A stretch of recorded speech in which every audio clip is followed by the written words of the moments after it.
Eh bien, je m'appelle Jean-Louis Guichard et je suis le chef de projet de ce théâtre. Voilà, je suis arrivé en 2010, voilà, à la demande du maire de Château pour venir conduire le projet qui aboutit à la naissance de la baleine ce week-end. Voilà. Donc sur toutes les dimensions, que ce soit les dimensions techniques, financières, le projet culturel, la conception de l'organisation qu'il y avait à mettre en place, voilà, enfin bref, toutes les dimensions du projet. Alors bien évidemment, je ne dispose pas de toutes ces compétences à moi tout seul, donc j'ai eu l'occasion de m'appuyer beaucoup sur, par exemple, les services techniques de la ville ou les services techniques du bâtisseur, etc. Moi, je ne faisais que superviser, faire en sorte que le bâtiment soit conforme au projet qui pouvait être le nôtre. Voilà. Ensuite, donc maintenant, ma mission, ça fait 2 ans que je suis là. Et ma foi marque une étape importante avec l'ouverture du théâtre qui a eu lieu ce week-end. Et puis maintenant, bien entendu, si vous me permettez l'expression, il n'y a plus qu'à mettre la baleine sur les rails de la programmation qui a été conçue pour cette première saison 2012-2013. Et voilà, et ma mission s'arrêtera là, puisque je suis dans le cadre d'une mission temporaire qui avait un début et qui a une fin, comme dans tout projet. Voilà. D'accord. Donc est-ce qu'on peut visiter les locaux ? Oh oui, bien sûr, avec grand plaisir. Voilà. Il y en a pour un petit moment, parce que c'est quand même un grand bâtiment. Donc actuellement, vous avez ici, alors vous ne les voyez pas, c'est dommage, mais le bureau du régisseur général, donc notre directeur technique, qui lui préside à tout ce qui touche à la technique scénique, scénographique, voilà, et qui a avec lui toute une équipe qui est celle que l'on appelait l'équipe des techniciens de la salle des fêtes avant, dont les bureaux sont là, voilà, ils sont 4 dans l'équipe, à travailler sur toutes les mises en place de tous les spectacles et toutes les manifestations qui ont lieu ici à la Baleine, mais aussi dans d'autres lieux comme la salle des fêtes. Ici vous avez le bureau de Marie, qui est l'administratrice, qui vient d'être très très récemment recrutée, voilà, et qui a la lourde charge bien évidemment d'assurer toute l'administration de l'exploitation du théâtre. Ici vous avez le bureau de Julie qui est, elle, encore plus récemment recrutée pour s'occuper de la communication du théâtre. Voilà, donc un gros travail à faire et une grosse responsabilité pour une jeune diplômée de l'université de Bordeaux, qu'on a eu en stage cet été et qui a été recrutée très récemment. Ici, vous avez, j'appelle ça moi le pôle européen, voilà. À savoir que vous avez les bureaux d'une stagiaire que nous avons aussi en communication, qui nous vient de l'université Toulouse 1, donc d'un master de communication, qui s'appelle Fay et qui est d'origine grecque.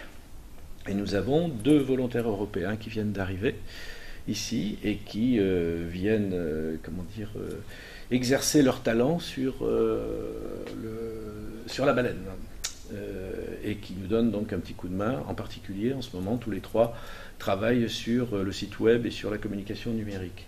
Ces 2 volontaires européens, il y a une jeune femme qui s'appelle Béatrice, qui est sicilienne, et un jeune homme qui s'appelle Gabriel, et qui est espagnol.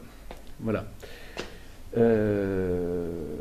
Ensuite, nous avons la capacité ici, bien entendu, d'accueillir les régies invitées, c'est-à-dire quand les artistes viennent avec leurs régisseurs, leurs équipes administratives, techniques, etc. Ils ont la possibilité, bien entendu, entre en bas et ici, de s'installer pour avoir accès à Internet, à du téléphone, etc. Nous avons la partie bureau ici. Il faut savoir qu'il y a un accès ici au public pour rejoindre une salle que nous avons pensée importante, qu'on appelle la salle de répétition, en fait, mais qui est plutôt une salle multifonction dans laquelle il nous sera possible, bien évidemment, comme je viens de le dire, de faire des répétitions, de permettre à des troupes de répéter, mais aussi d'organiser des ateliers, d'organiser des masterclass, d'organiser des séminaires, des rencontres, voire d'y organiser un certain nombre de petits spectacles, pourquoi pas. C'est aussi dans cette salle que l'on pourra organiser les repas de gala d'après-spectacle, y organiser un certain nombre de réunions, par exemple prochainement, et pour des raisons de travaux à la mairie, les réunions du conseil municipal se passeront ici. Mais nous avons aussi, bien évidemment, d'ores et déjà des demandes pour y organiser des rencontres avec des jeunes dans le cadre des résidences que nous allons organiser en 2012 et en 2013. On arrive ici à l'entrée des artistes et l'entrée du personnel. Je vous en prie, et on arrive dans le petit hall d'accueil. On est à l'étage intermédiaire ici. Un petit hall d'accueil qui distribue ici vers les bureaux et la salle de répétition. Et ici vers le lieu réservé aux artistes. Et vous entrez là dans ce qu'on appelle l'espace détente artiste. Là où les artistes attendent, se restaurent, se reposent. Voilà, ici il sera entièrement aménagé une petite cuisine où pourront se faire éventuellement un peu à manger, des toilettes et douches collectives ici. Donc espace détente pour les artistes, un grand espace. Il y manque encore les canapés, les fauteuils, histoire de vous dire que ce local sera aménagé de façon très confortable et très cossue. Une chose à préciser ici, tout cet étage est équipé en borne Wi-Fi, ce qui permet aussi donc aux artistes qui viennent avec leur ordinateur portable de se connecter sur Internet à leur guise. Les loges ici sont au nombre de 4, avec 2 loges collectives et 2 loges dites individuelles. Bon, les loges individuelles, je vais vous en montrer une. Elles tiennent plus d'une personne, mais elles ont accueilli ici, par exemple, le dimanche, le premier violon de l'orchestre du Capitole. Vous pouvez rentrer. Voilà, cette chaise est plutôt pour être là. Voilà. Donc les loges sont bien entendu équipées d'une table, de miroirs bien entendu pour le maquillage, sont destinés à recevoir, qui ne sont pas encore arrivés, mais des petits frigos, des petits bars, une machine à café, une bouilloire, histoire que les artistes soient dans les meilleures conditions possibles d'accueil. Ils disposent, comme dans chacune des loges, de sanitaires. Je vous laisse voir ça, composé donc de toilettes et d'une douche. Bien entendu. Voilà.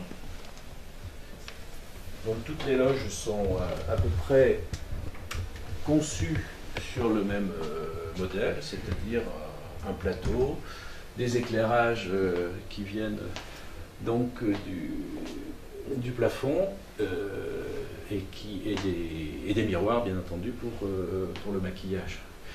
Et derrière vous, là aussi, de la même manière, les sanitaires de cette loge ici. Voilà.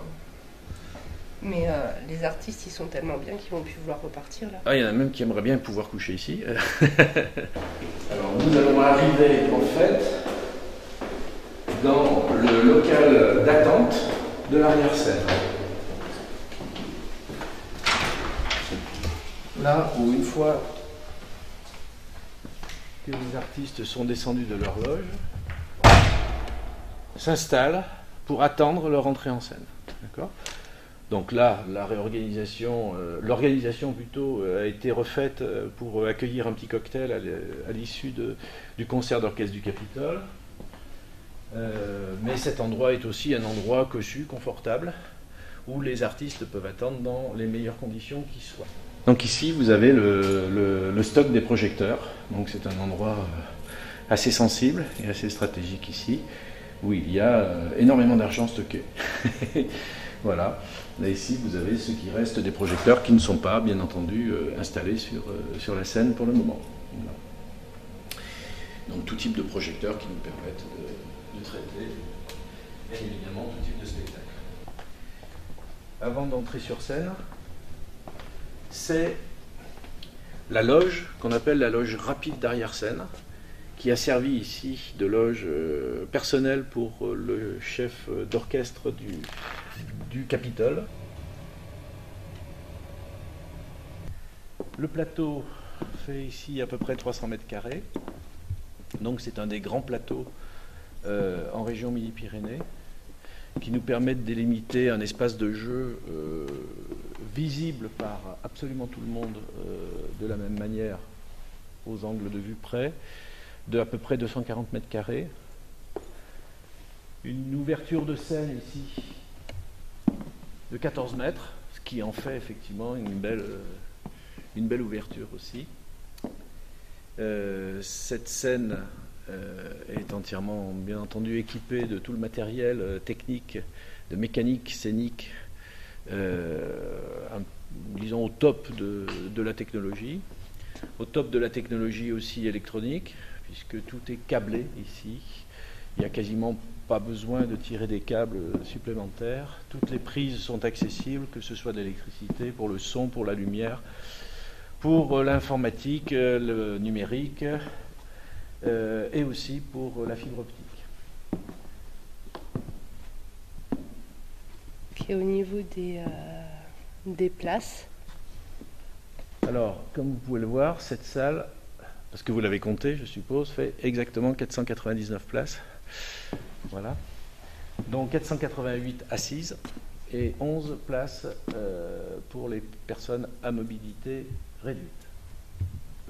Pour vous donner une idée, d'après ce que nous en a référé l'acousticien, en matière de réverbération, on se situerait parmi les 5 meilleures salles en France.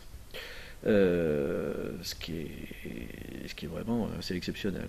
Après, en termes de spectacle vivant, c'est-à-dire sur la voix, mais sur la musique aussi, il y avait un problème qui se pose généralement, c'est la question de la déperdition de la puissance du son entre les premiers rangs et les derniers rangs.